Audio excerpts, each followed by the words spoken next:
Juan 7. Human niini milibot si Jesus sa Galilea. Dili siya buot molibot sa Judea kay ang kadakuan sa mga Hudeo didto nagtinguha man pagpatay kaniya. Niadtong higayuna hapit na ang kasaulugan sa mga payag-payag. Busa ang mga igsuong lalaki ni Jesus miingon kaniya.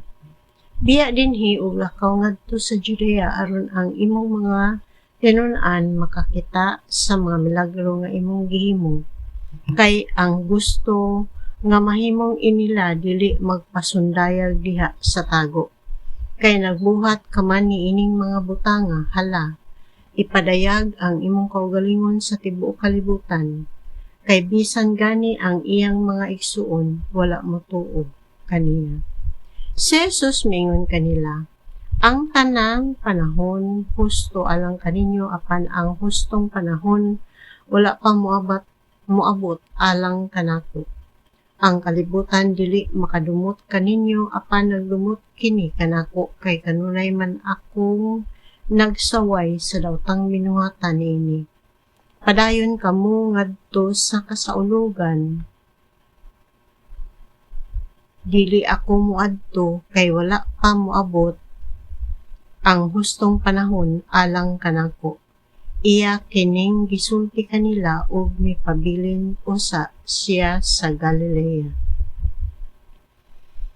Sa nanglakaw na ang iyang mga igsuon ngadto sa kasaulugan, si Jesus miadto usab apan wala siya magpasaya-saya. Ang kadagpuan sa mga Hudeo nangita kaniya dito sa kasaulugan. Nangutana sila, hain man siya?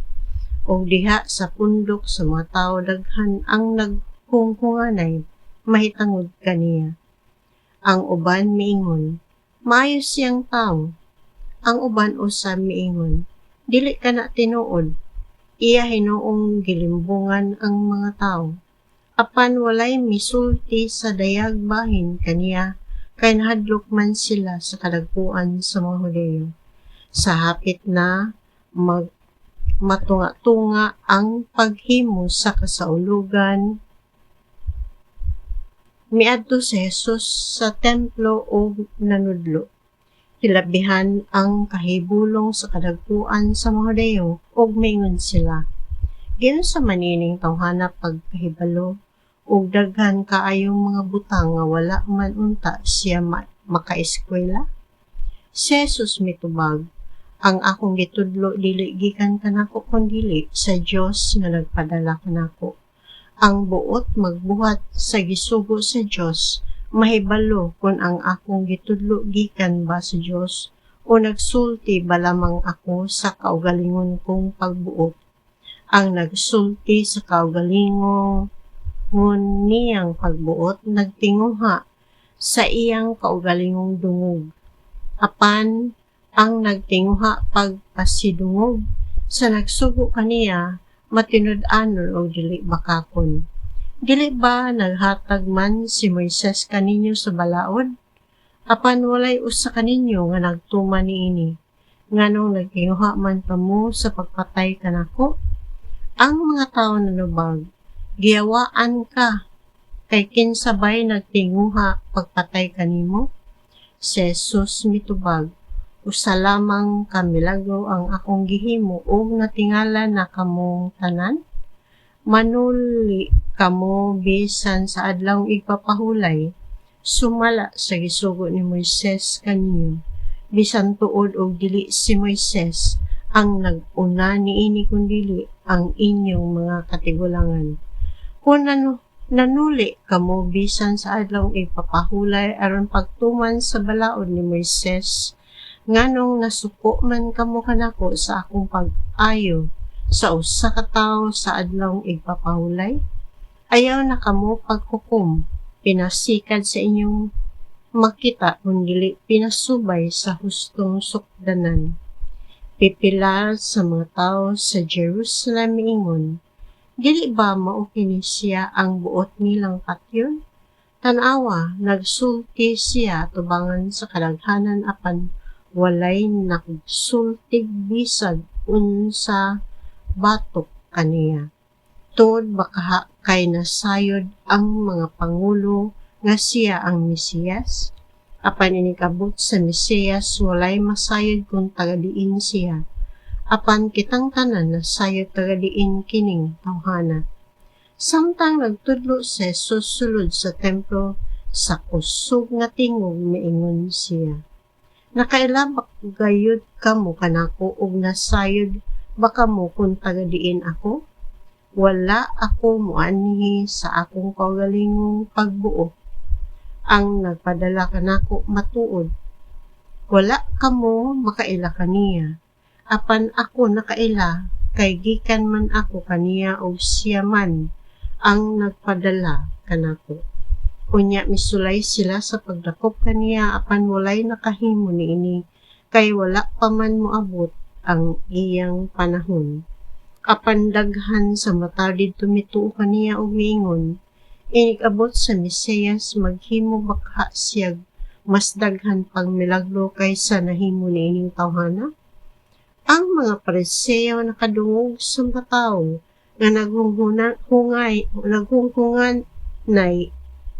naghunghungay niining mga butanga mahitungod kaniya, busa sila ug ang mga kadagpuan sa mga pari nagpadalag mga gwardiya sa templo aron pagdakop kang Jesus. Si Jesus miingon, "Ako makig-uban kaninyo sa mubong panahon ug unya mobalik ako ngadto sa nagpadala kanako. Mangita kamo kanako apan dili ako ninyo makit-an kay dili man kamo makaadto sa akong adtuan." Ang kadagkuan sa mga Hudiyo nag-ing nanay, "Asa man di siya moadto nga dili man kita makakita kaniya? Moadto ba siya sa mga syudad sa mga Grego diin?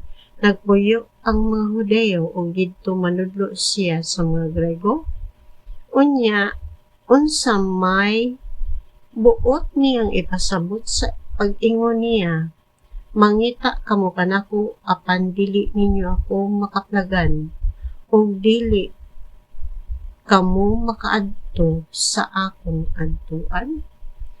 Ang katapusang adlaw sa kasaulogan mao ang labing importante. Sa maong adlaw mibarog si Jesus ug miingon sa kusog nga tingog, "Paduula kanako ang giuhaw ug paimnon ko siya. Bisan kinsa nga motuo kanako, mudagayday gikan sa iyang kasing-kasing. Sama sa mga sapa, ang tubig nga naghatag og kinabuhi, sumala sa giingon sa kasulatan."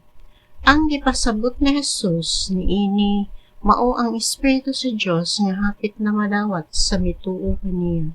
Niadtong higayuna wala pa ikahatag ang Espiritu, kay wala pa man mabayaw si Jesus ngadto sa himaya.